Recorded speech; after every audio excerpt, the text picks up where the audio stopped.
Welcome to Vidis Word today.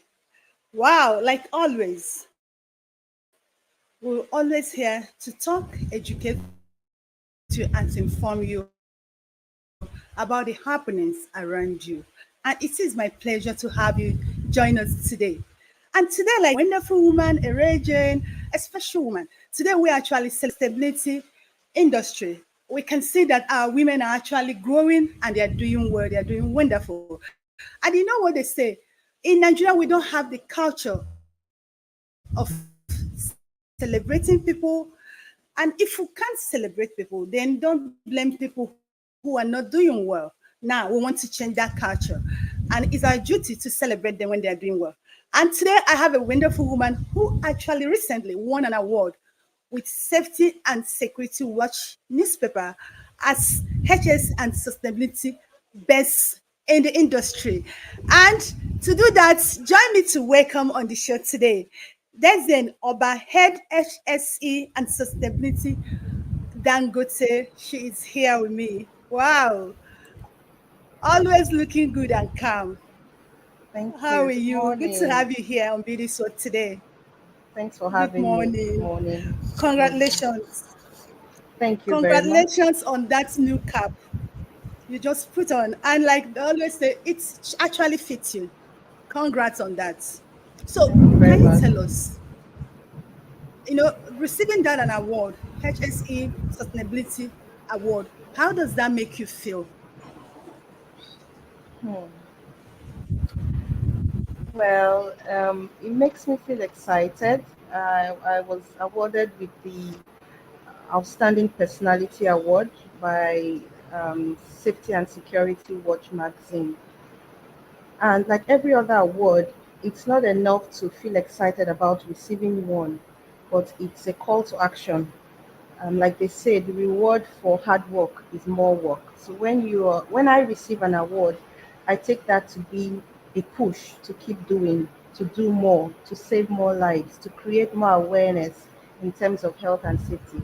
So basically, it was a wake up call for me to know that hey, you have a lot more to do.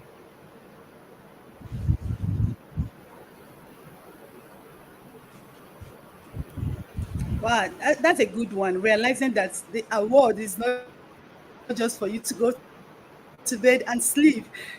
The award is like a wake up call. Do more. This Right. is we'll see you, we'll know your potential, you can do more. So do more.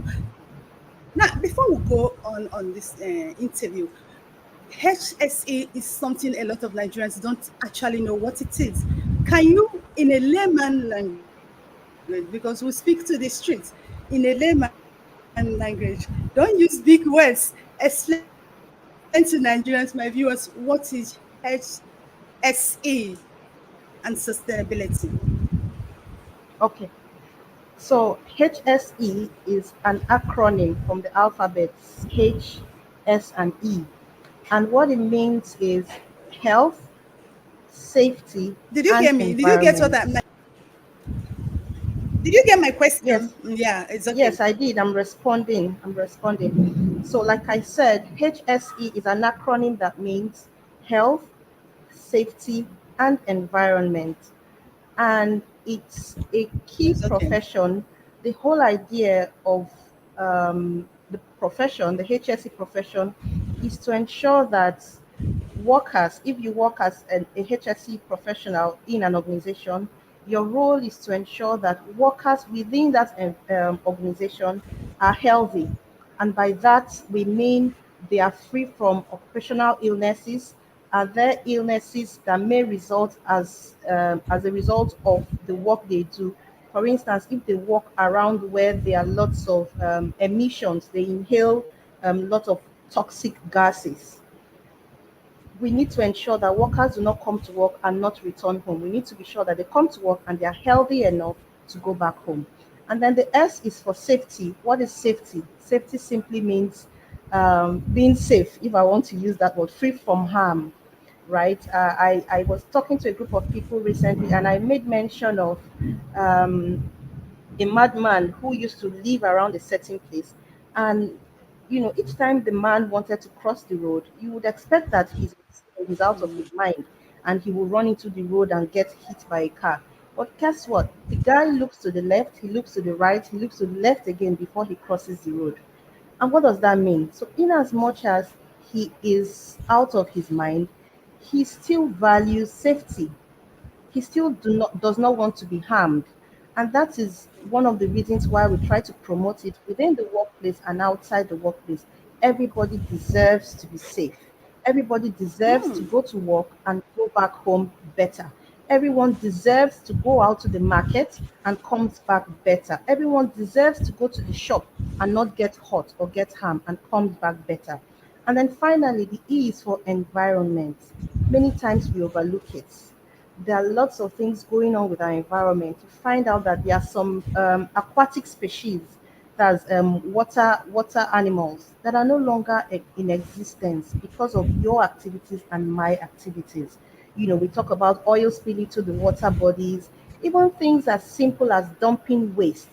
It's raining now where I am. Some people will bring out all the waste they have and throw them into the water body, into the drainage. And guess what? That thing is washed into the water bodies, and then the animals in the water are harmed. How about disposing of waste indiscriminately? How many people segregate their waste? So basically, I don't need to go into that too much. Basically, what HSE means is ensuring the people are healthy, people are safe, and the environment is protected from harm. And then sustainability, you mentioned it. Sustainability in a nutshell means ensuring that our activities today does not impact on the future generation. So we could have businesses who are profit driven. They want to make money. They want to ensure that they are in business. That's not enough. Are you carrying out your operations sustainably?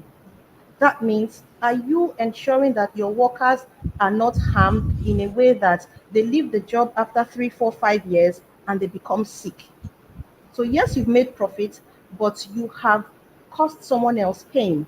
Are we carrying out oil and gas activities, for instance, and then we're polluting the environment, we're flaring gases, we are introducing things into the environment that will be harmful for our children, our grandchildren, and our great grandchildren. So basically, that's what sustainability is all about. So we need to ensure that our activities today does not impact negatively on the future generation.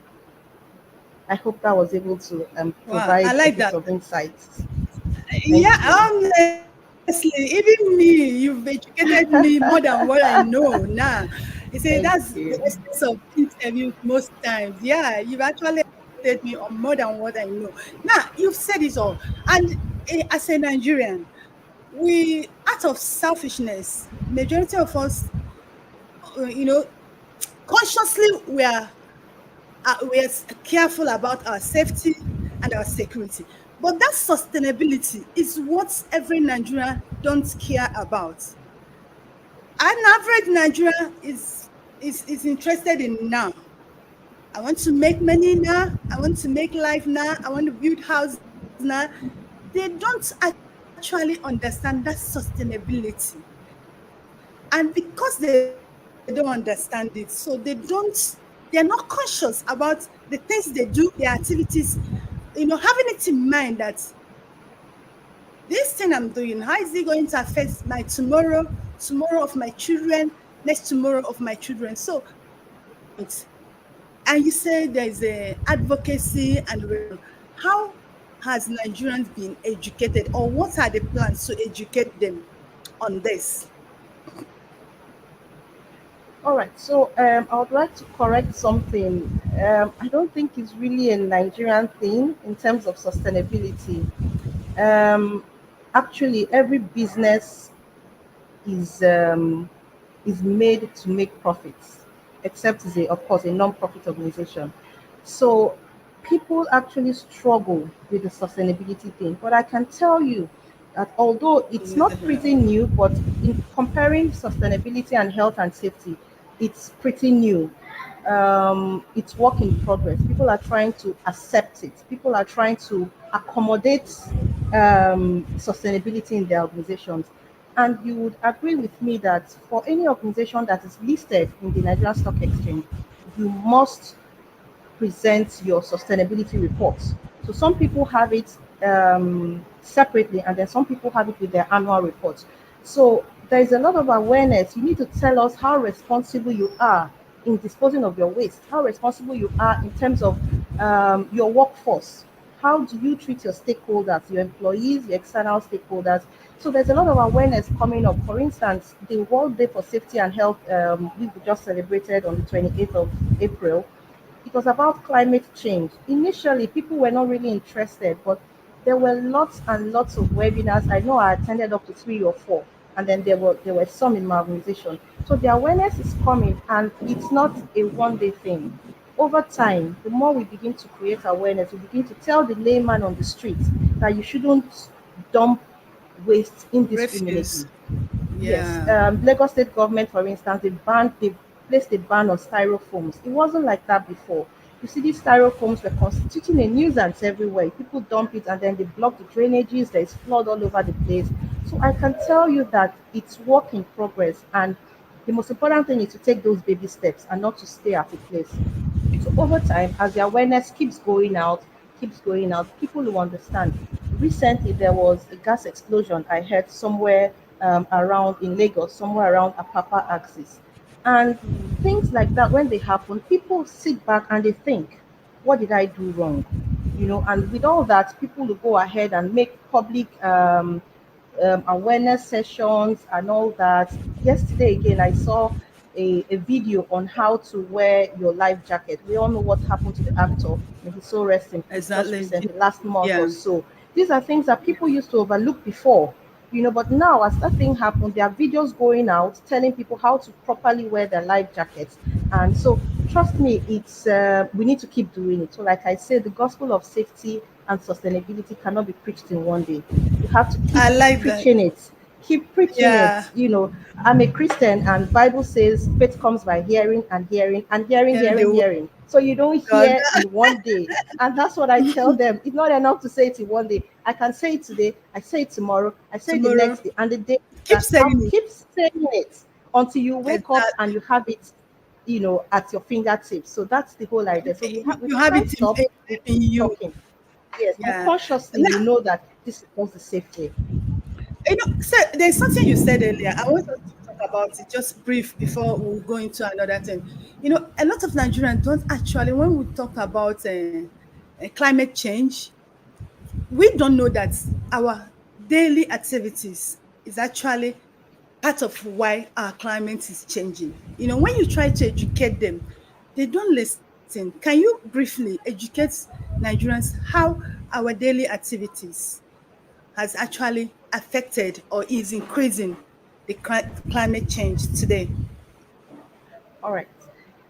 Um, I'll give a very simple, Just simple brief. Yeah. example. Yes. How many of us would, in the morning, you want to step out of your house and you need to brush your teeth? We have to brush our teeth before we step out. How many of us take our toothbrushes, put the toothpaste on it, and then wet it a bit and leave the tap running as we're brushing? Many people Many do of that. I us. used to do that until I became conscious. So we just leave the tap running, and we go into the shower, we take our bath, we sing all the songs, we think about what's going on, and then the water is running.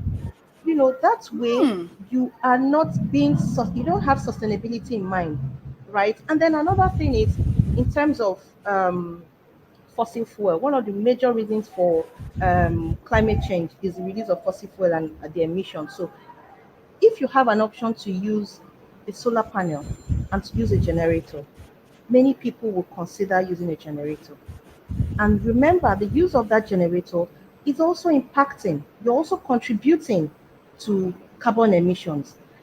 Another instance I would give is, you have three people working in the same office and then you live on the same streets.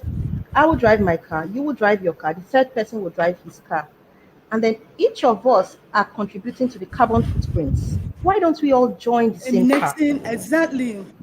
Why don't we all join the same car and save? So, So, you feel, oh, I can't do it alone. But if I do it and you do it and she does it, he does it, they do it, we're helping. So it's not a single person that can help the situation. So that's one of the ways we can also help to conserve, our environment. So Join cars. Let there be cars pooling. We all go together. You can take a walk. If you need to go to the nearby shop, why do you have to drive?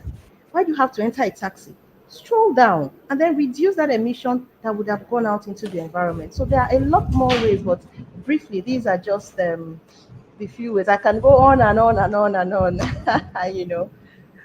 Not only reducing the emission, even it's good for our health.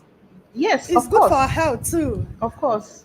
So It's it's a good for our win-win health. in any case. Wow. It's a win-win. Yeah, exactly. Definitely, Oba, it's been interesting talking with you. And we've talked about a lot of things. We educated people, we informed them. Even me too, I've learned. But I will not leave you without asking you, who is Densne Oba? Who are you? Because people will know who is she? Yeah, I know that your head HSC and sustainability manager with Dangote. But tell us, who are you? I'm not Okay. asking you now, Uh, what are you? I'm asking you, who are you? who am I? I'm me. Okay, so Desiree is a health and safety I like professional. that. Desiree is a Mhm. well, I do health, I do safety, I do social. So I'm part of social performance with the host communities we deal with. I'm also an environmental expert, and then I also wear the cap of sustainability. So, there are quite a number of caps I'm wearing. So I'm actually passionate about health and safety because you know what? If you have a worker that comes to work and doesn't go back home, you've not just Yeah, impacted you will on not that be happy. worker. You've not just impacted on that worker, you've impacted on the family members. I tell some people who I teach, no matter how mega your salary is, no matter how little your salary is, I don't think there's anybody who uses up the entire salary alone. It's not possible. This Possible. little person will say, can I have urgent Yeah. 1K, urgent 2K, urgent 500, airtime, this and 2K. that. So there are people, yes. Yeah, So there are it's now people who just 5K. depend It has on you. increased. Oh, really? Ah. So there are people who depend on you and you don't want to let them down. Imagine someone losing his job. It didn't just affect him, it affects a whole line of people.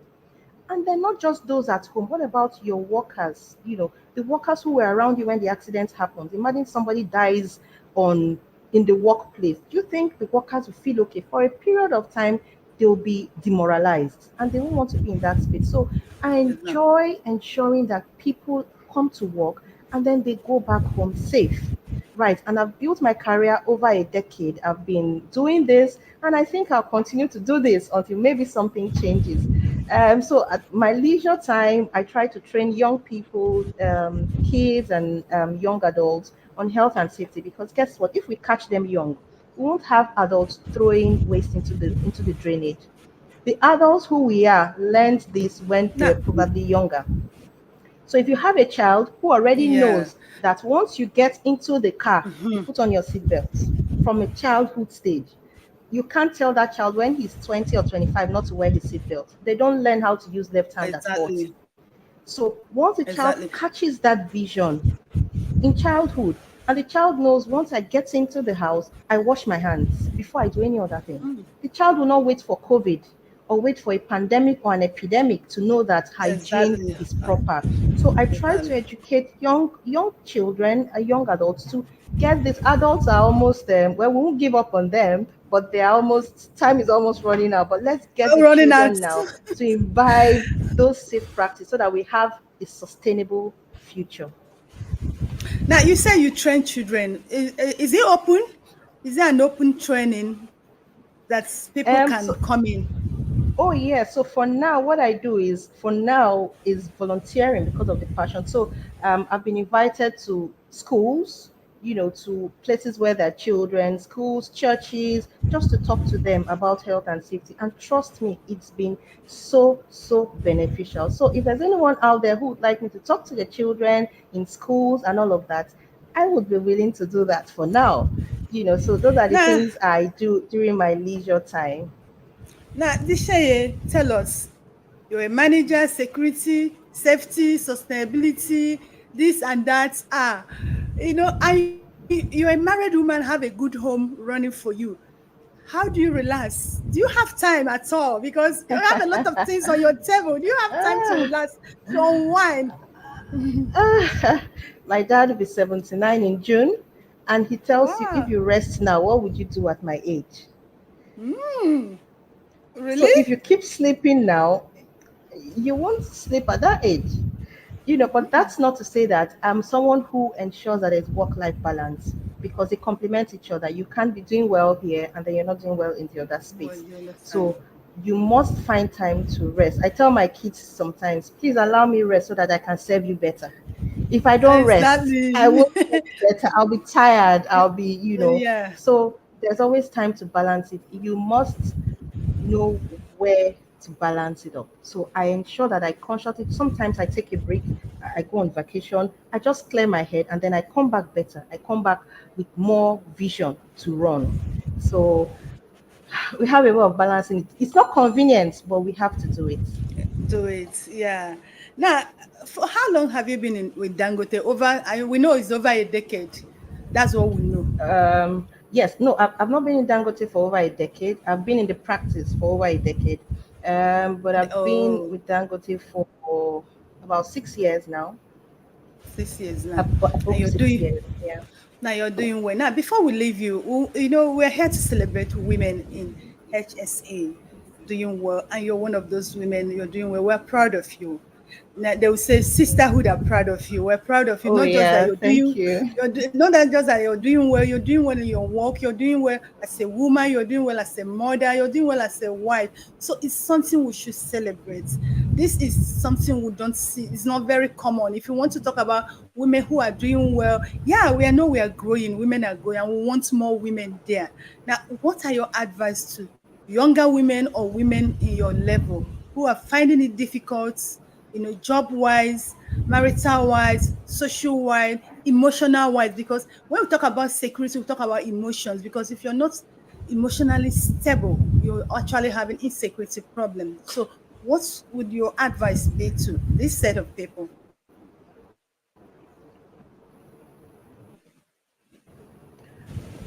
Okay. You are actually correct, and I absolutely agree with you that women are not so many within our space, and the reasons are obvious. I presented a paper in March um, in American Society of Safety Professionals annual conference, and the subject was becoming a successful OSH woman. OSH means occupational safety and health. And during the research, I discovered that it's not women are not just underrepresented in occupational health and safety in Nigeria. It's a worldwide thing. So women are underrepresented here, women are underrepresented in Europe, America, everywhere. Women are not so much in this space. And in that teaching or in that paper I presented, there were several reasons for it.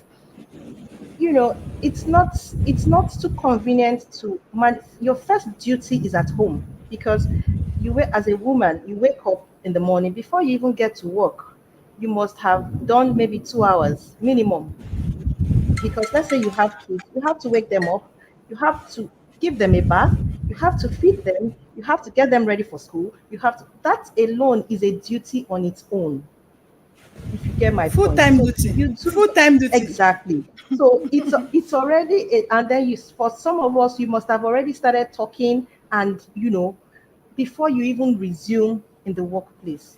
So you're already fagged out, you're already tired, and we do not have enough support for pregnant women and nursing mothers.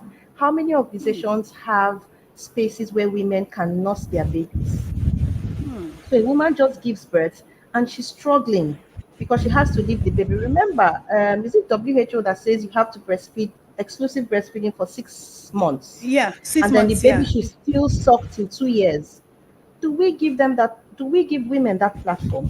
So I know of No. two women where I used to work, they had to drop off when they had babies, because I can't be in the office all day. I don't even have a room to express and put in a fridge to go back home to my child. So you leave the child at the mercy of housemates, friends, family, this and that and that.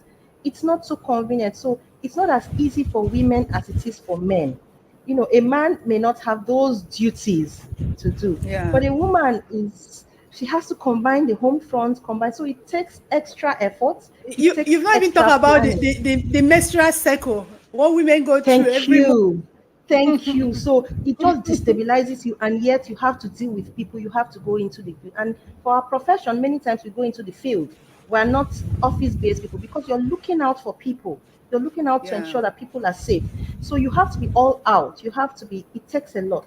I must tell you, it takes a lot. But it's a phase. Over time, as you grow in your career, it gets a bit more stable.